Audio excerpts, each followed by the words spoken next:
Welcome to the Banker Lamp. Please enjoy the video. In this video, I will show how to make iced tea with milk. First, let's gather our essential ingredients. You will need a robust black tea, like Assam or Ceylon, to ensure the tea flavor stands out against the milk. Also, have your preferred milk, a sweetener, and plenty of ice ready. Having everything prepared beforehand makes the process smooth and enjoyable. This simple preparation sets the stage for a delicious beverage. Now, let's brew the tea.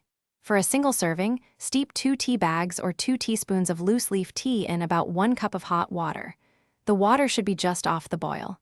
Allow the tea to steep for a good 3 to 5 minutes. This creates a strong concentrate that won't be diluted by the milk and ice. Once steeped, remove the tea bags or strain the loose leaves. Next, it's time to sweeten and add the milk. While the tea is still warm, add 1 to 2 tablespoons of your favorite sweetener, like sugar or honey. Stir it thoroughly until it's completely dissolved.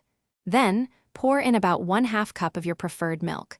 Whole milk or evaporated milk works wonderfully for a creamy texture. Give it another gentle stir to combine everything beautifully. Finally, let's prepare to serve your delicious iced milk tea.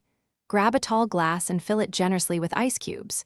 The more ice, the colder and more refreshing your drink will be. Carefully pour your perfectly mixed milk tea over the ice. You can add a straw and perhaps a little garnish if you like. Now, sit back, relax, and savor your wonderfully homemade iced tea with milk. Thanks for watching. If this was helpful, leave a like and consider subscribing. See you next time.